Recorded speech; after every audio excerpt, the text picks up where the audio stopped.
Hello? Yeah, I think we're good. Alright, back at it again. So, little issue here with our electrical cable. This has been having a bit of a problem, a little bit of a separation going on here, which is not that big of a deal. We've kind of taped it up for a while and somewhat ignored it. It's mostly the sheath pulling back. But today, when we were unhooking, we could see there's a bit of a burn going on here. Let me try and put that in there. A little bit of a burn on one of these pins. I check these every time. You always should. And we can kind of see the corresponding. I really don't know if I can show this gunk in here, but there's a little bit of an issue inside of there, right? Like so. See if maybe that angle works. Yeah, a bit of probably moisture. I keep these really tight with I put a band around it and stuff, but it's an external unit, kind of subject to moisture, right? Would like to get an internal, just haven't gotten around to it yet.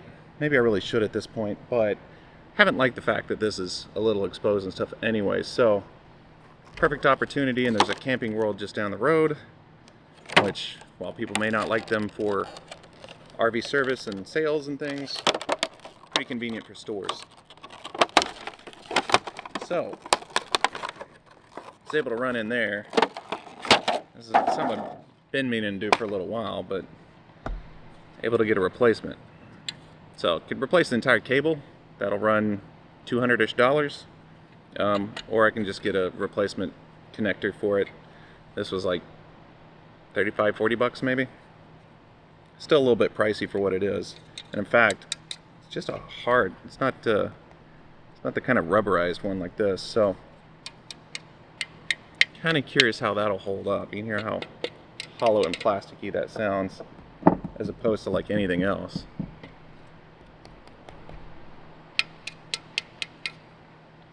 I guess we'll see. Important part is going to be just don't mess up your wiring, right? But gonna give this a shot here and see about just replacing this. I think my plan is to just kind of cut this off. I don't really see a clean way to open this. So if I mess this up, we have no power for a while, which would really not be good. Includes detailed installation instructions. Here it is. Yeah, should be able to cut through the wires. I got electric screwdrivers and things. Of course, my electric screwdriver's further away inside, so I don't feel like crawling over things to go get it. We don't have the slides out yet, since didn't have power and all that. I just didn't bother with it yet. This was the priority. One more screw in the middle. Getting this 4 out on the outside. There's one in the middle that's holding it.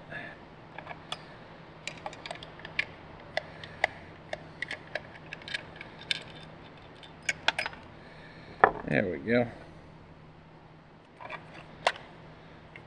There we go.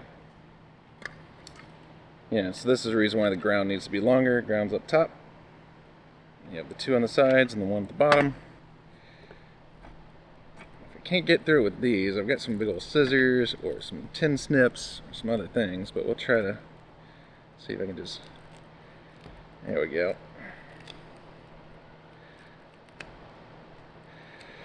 Cut the head off the dragon here.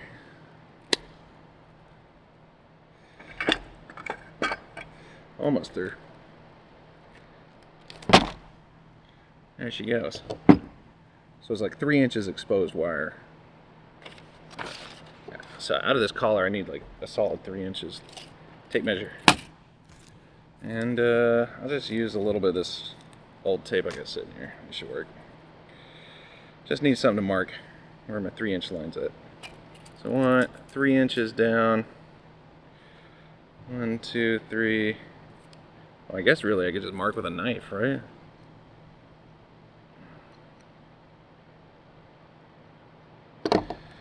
Alright, give myself a little mark here.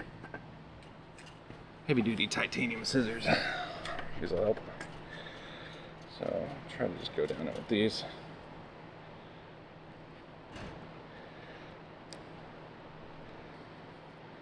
Carve myself a little spot that I can just kind of tear on. Which might work well enough. You'll want to be careful when you're cutting through this sheathing with the knife that you don't go so deep that you're cutting through the wrappings that are around the individual wires on the inside. So just use good judgment. Don't go too deep. You can always kind of rip and pull later to finish getting it off.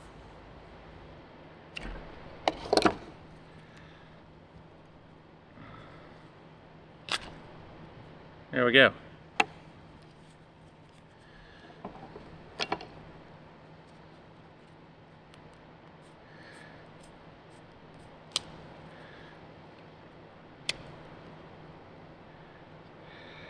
One, two, and a 3. Right there on it. Okay.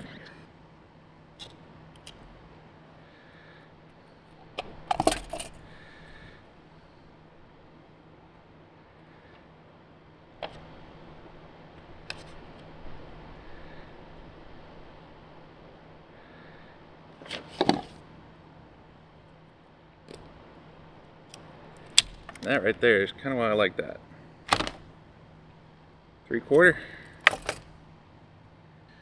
3/4, and then these things need to only be 1.875 inches up. So we can chop off a little bit. I'm sparing you from all of the extra measuring and things that I had to do for these wires, but again, just refer to your instructions. They're going to tell you how short each wire needs to be and how much exposed wire you need outside of the encasing. Now the white needs to be 1.5. So we'll go ahead and do that.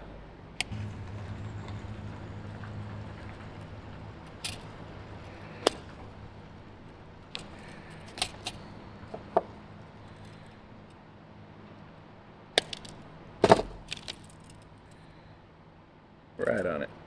Okay. Here's how you get at the screws. Once everything's all apart, slide these things around.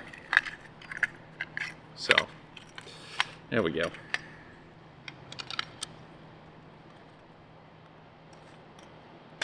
There it goes. Just need a little extra force. A little more incentivizing. Alright. Got those opened up. Okay, 0.625, 0.625, and 0.625 on all the other wires. Let's see if I can just do this the old school way.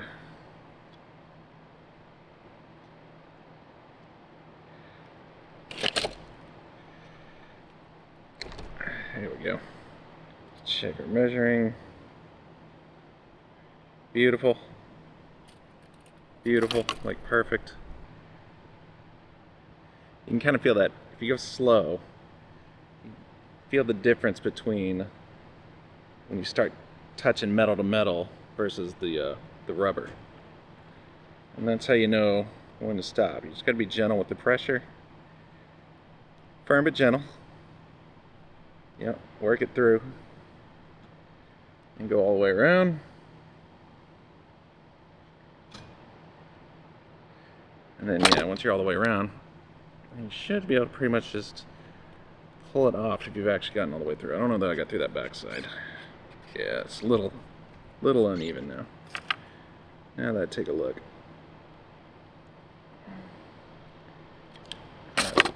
Two.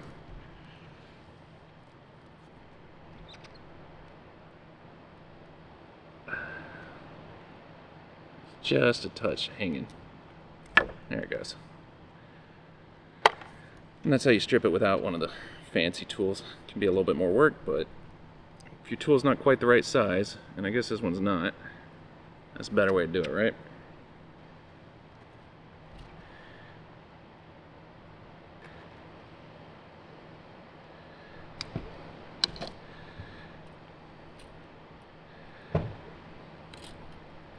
I'm just going to peel this one. There we go. So, these can go in here now, and I guess I can just take the teeth out. We'll just clamp them on. Why even do it in there? Why even do that? So I need the wire to go through that little bit there. Make sure our wires get all the way through there. Perfect.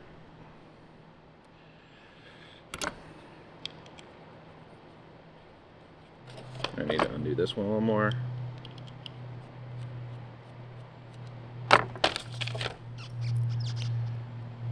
That might be a little much, but we'll deal with that.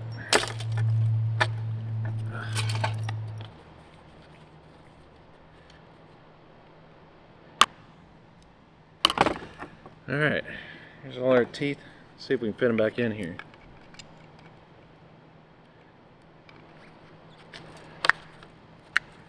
There we go. So that about gets it. I do need to twist this around so that it can seat down in here appropriately. Get that ground wire. There we go. Gets that all the way down in there. They are pulling a little loose, perhaps. Let's see if we can tighten this up. Loosen a little first. Shove back in. Try to get that as much in there as I can. The instructions gave a certain amount of torque that you're supposed to apply to these on how tight. I don't have tools for measuring that, so I'm just going to a pretty tight hand tightness here, and I'll actually crack this open again later and make sure that nothing seems to be coming loose. Everything's holding. Alright. About as tight as I think they can get. So, there we go. Hold on. Oh, are you too far up? Red's sticking out. Okay, y'all need to go down in. Yeah, you need to go down in. You need to go down in. Everything's in. Y'all in? Y'all in? You're in. The extra little yellow piece that you will still see sitting on the table is a adjustment spacer for how tight it holds onto the wire. There are some guides in the instructions as well. You can use that in a couple of different positions, and that can help ensure that you've got a nice tight fit for that cable coming into the plug head. Check your instructions. I've even got a ratcheting screwdriver and I don't use it.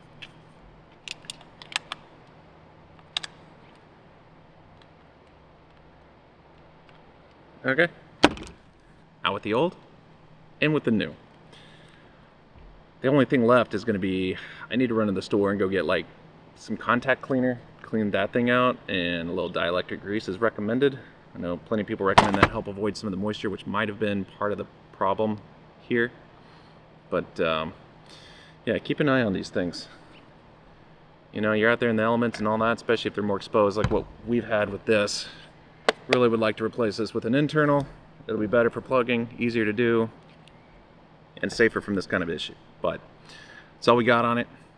Thanks for joining us. This is a little bit of a different video. I haven't been doing these sort of repair type videos and things like that. Maybe I'll do more of them. I guess let me know if this was helpful or whatever. But otherwise, it'd probably be back to our travel videos. We'll have some other repairs. I'm at least gonna replace the AC fan that's coming in a couple of days. And so we'll probably put together another quick video for that one. Thanks for joining us, and see y'all out there. See you on the road on another journal-worthy journey. Thanks, y'all. Bye.